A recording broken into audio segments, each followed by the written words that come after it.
সবাই জানেন আমার স্বামী উপজেলার ভাইস চেয়ারম্যান প্রার্থী পদপ্রার্থী চিন্ময় বণিক সুমন, সে আসতে পারে নাই, তার আরেকটা কাজ ছিল। তো আমি এখানে উপস্থিত আছি, আমার কাকা, আমার দাদা, আমার ছোট দা আসছে। আপনারা সবাই দোয়া করবেন। এটা জানি এটা ছোট্ট একটা কাজ না, অনেক বড় একটা প্রজেক্ট। তো যদি ও এখানে আসলে সবাই খুশি হইতো। তো আজকে আসতে পারেনি, ঠিক আছে, সামনে যদি কোনো প্রোগ্রাম থাকে ও চেষ্টা করবে সেই অনুষ্ঠানে অংশগ্রহণ করার। তবুও যদি আপনার কেউ কষ্ট পায় থাকে সেজন্য ক্ষমা চেয়ে নিচ্ছি। তো আপনারা সবাই দোয়া করবেন, যেই জন্য আমরা মাঠে নামছি সেটা যেন সফল হয়। ওর একটাই মনের ছোটবেলা থেকে একটাই চিন্তা চেতনা, ওর মনের সাথ বলতে পারেন যে ও সবার জন্য কাজ করব, সবার ভালোবাসা পায়। তো এত বড় একটা দায়িত্ব পাওয়া খুব ছোট একটা ব্যাপার না, অনেক বড় একটা ব্যাপার। সবাই দোয়া করবেন ও যেন এই দায়িত্ব যেন পায়, আর দায়িত্ব পাইলে যেন সবারই ভালোবাসতে পারে, সবার কাছে যাইতে পারে, সবার জন্য কাজ করতে পারে। সবার জন্য কাজ করা এটা অনেক বড় একটা ব্যাপার। আমি দীর্ঘ প্রায় 2 মাস ধরে সবার দুয়ারে দুয়ারে যাওয়ার চেষ্টা করছি, জানি না কতটা পারছি, কারণ মানুষ মতে মানুষের ভুল হয়, যদি হয়ে থাকে সেজন্য আমি ক্ষমা চাই নিচ্ছি। আমি সবার দুয়ারে যাওয়ার চেষ্টা করছি। আমি চাই যে আমার এই স্বামীর যুদ্ধটা শুধু আমার স্বামীর না, আমারও। ও যেমন সবার পাশে থেকে কাজ করতে চায়, আমিও চাই। আপনারা একটা সুযোগ দেন, কারণ 10 জন প্রার্থী, আমি বলবো না যে আমার স্বামীরই আপনারা ভোটটা দেন।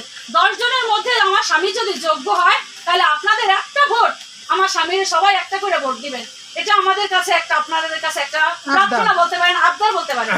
আর যদি কেউ চিন্তা করে থাকেন যে 10 জনের মধ্যে আমার স্বামী একজন হিন্দু প্রার্থী, আসলে এটা হিন্দু মুসলমানের ব্যাপার না। আমরা যদি আপনাদের জন্য কাজ করতে পারি, আপনাদেরও তো একটা উচিত যে আমাদের একজনকে একটা দায়িত্ব দিয়ে দেখানো যে তারা আমাদের জন্য কি করে। আমরা দেখেন যে আমরাও কি কিছু করতে পারি কিনা। হিন্দু মুসলমান ভাই কারো গায়ে লেখা নাই। আমরা আপনাদের মুসলমানে ঈদের দিন আমরা কিন্তু অনুষ্ঠান উদযাপন করি, আপনারা এখন হিন্দুরা আমাদের লক্ষ্মী পূজায় যান, অনুষ্ঠানে অংশগ্রহণ করেন। তাই এটা সাম্প্রতিকতা এটা চলে গেছে, এটা অনেক আগের ব্যাপার। এখন আর সেটা নাই যে হিন্দুদের ঘরে মুসলমানরা ঢুকতে পারবে না, মুসলমানদের ঘরে কেউ হিন্দুরা ঢুকতে পারবে না, সেদিন অনেক আগের ব্যাপার।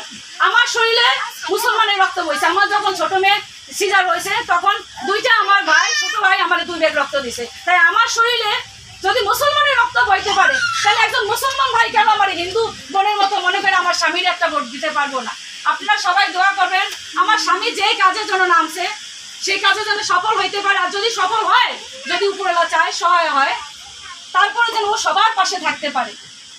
10 জনের মন ভরানো এটা কঠিন ব্যাপার, তারপরও 10 জনের না হোক, 5 জনের তো একটা চাহিদা মেটাইতে পারবো, সেটা যেন পারে। তখন যেন ওর ভিতরে সেই অহংকারটা যেন না আসে, ও যেন সব সময় সবার পাশে থাকতে পারে, সবার পাশে থেকে কাজ করতে পারে।